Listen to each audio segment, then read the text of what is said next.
Tunghayan ang mga nakakapanabik na mga tagpo sa palabas na ito. Kung bago ka pa lang sa YouTube channel ko ay huwag kalimutan ang subscribe button para marami ka pang mapanood na mga recap video. Bago nga pala ang lahat ay ito muna ang mga nangyari, kaya sit back, relax and enjoy. Ang kwentong ito ay may pinamagatang may lady boss. Siya si Carmilla. Si Carmilla ay mabait na amo sa aming kumpanya kaya maraming empleyado niya ay malapit sa kanya, at dahil sa mabait ito ay hindi niya hinahayaan ang mga tao niya na ma-stress sa trabaho. At ito naman si Miyong ay matagal na sa kumpanya kaya alam niya na ang mga trabaho, kaya natutulog na lang sa kanyang opisina. 朝っぱらから居眠りとはいいご身分だな。 Ginising siya ng kanyang kasamahan dahil mahaba na ang kanyang tulog at baka maabutan siya ng kanilang amo. Sila ay may katagalan na rin sa trabaho kaya pinagkakatiwalaan na sila ng kumpanya, at pati na rin si Carmilla ay malapit sa kanilang dalawa. Si Miyong ay may lihim na pagtingin kay Carmilla, kaya tumagal siya sa kanyang trabaho kahit na bored na ito ay dahil gusto niya lang makita ang amo niya buong araw. 何の意味もない人生とはまさにこのことだ。 Habang sila ay nag-uusap ng kanyang kasamahan ay napag-usapan nila na parang puro trabaho na lang sila at wala nang time sa pag-ibig. おはようございます。二人ともずいぶん早いのね。白水さんこそ。 Habang sila ay nag-uusap ay dumating si Carmilla para magtanong tungkol sa kanilang trabaho. Si Carmilla ay busy rin sa mga bagay-bagay kaya wala rin itong time para sa pag-ibig. Nagkunwaring may sasabihing problema ang lalaki tungkol sa trabaho, para maturuan sila ng amo nila. Dahil sa sinabi ng lalaki na may problema, ay agad namang nagtanong si Carmilla kung ano ito, pero ang di alam niya ay kunwari lamang iyon para mas tumagal pa siya na umalis at makasama siya ng magkaibigan. Sa anyong kagandahan ni Carmilla ay kahit sino ay mabibighani sa maladyosa niyang pagmumukha. Break time na at nag-usap ulit ang magkaibigan sa likod ng kanilang opisina. Nag-usap sila tungkol kay Carmilla kung bakit hanggang ngayon ay wala pa rin itong asawa. Aminado ang dalawa na gusto nila si Carmilla, at alam nila sa sarili nila kung mapasagot nila ito ay napakaswerte nila na parang tumama sila sa loto, dahil bukod sa mabait pa ay ang anyong kagandahan nito ay maladyosa. Habang nag-uusap sila ay may naalala si Miyong na mga bagay nung nag-overtime siya sa trabaho, nang mga oras na iyon ay gabi na at may tinatapos siya na importanteng trabaho.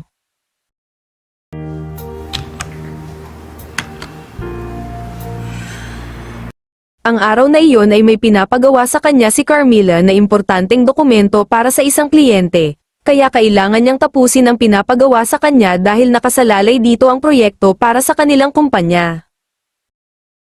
Sa kabilang banda ay biglang sumulpot si Carmilla sa kanyang harapan na di niya inaakala, sa pagkagulat nito ay napatitig ito na parang nakakita ng kakaibang nilalang na bumaba sa lupa.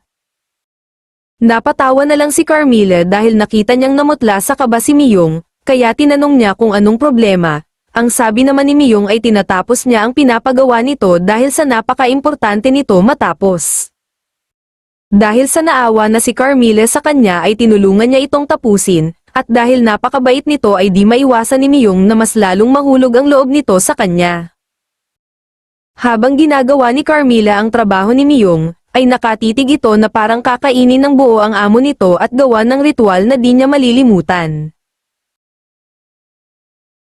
Sa mga naiisip ni Miyong ay parang malabo na magkagusto rin sa kanya ang amo nito, ngunit malawak ang imahinasyon ni Miyong kaya di siya titigil hanggat di niya magawa ang gusto niya.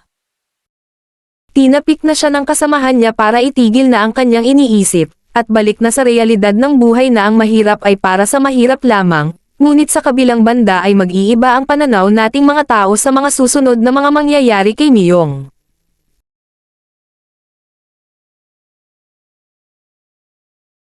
Overtime na naman si Miyong ngayong araw, dahil sa madami ang mga dumarating na bagong mga kliyente sa kumpanya nila. Habang siya ay busy para tapusin ang kanyang mga trabaho ay may darating na nakakapanabik na pangyayari at magbabago ang mga pananaw niya sa buhay.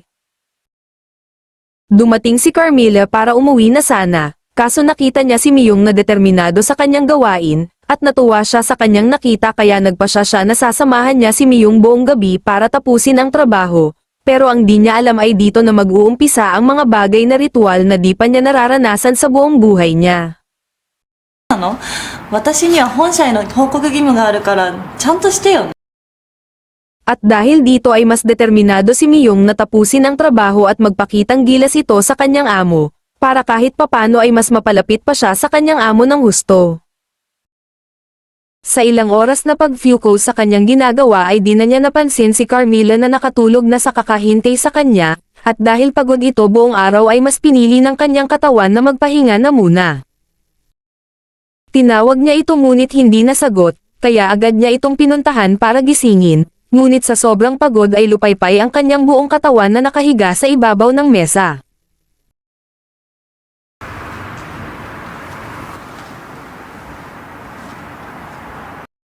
Habang tinititigan niya ito ay nakaramdam ito ng pag-iinit sa kanyang katawan, kahit anong gising niya dito ay walang malay pa rin ang amo niya, at ito na ata ang pinakahihintay niya na pagkakataon para magawa ang mga bagay kay Carmilla na gusto niya gawin dito. Kaya sa oras na ito ay gumalaw na ang kanyang imahinasyon sa mga ritual, di niya na ito papalampasin pa ang gabing ito na hindi niya magawa ng ritual si Carmilla. Habang ito ay tulog, siguradong mas lalong maging lupaypay ito sa pagkagising niya. Buong gabi ay inararo niya ang amo niya na walang tigil, hanggat sa ito ay mapawisan at ang imahinasyon niya ay naging realidad na. Sa kabilang banda si Carmilla ay walang malay na binubungkal na ni Miyong ang nag-iinit niyang lupa. Kinaumagan ay sumakit ang buong katawan ni Miyong dahil sa kakaararo sa amo nito, agad niyang tinapon ang mga papel na may tapon na tintang puti para hindi ito mahalata ni Carmilla. Ngunit sa kanyang ginawa ay biglang nakita iyon ni Carmilla. Tinanong niya dito kung ano ang kanyang ginagawa sa labas at kung ano ang nasa loob ng basura na kanyang tinapon. 白峰さん Sa pagtingin ni Carmilla sa basurahan ay bigla na naman nag-init si Miyong na di niya mapigilan ang kanyang sarili. Agad siyang pumunta sa likod ng amo niya na parang may nakitang malaking bulkan sa likod nito.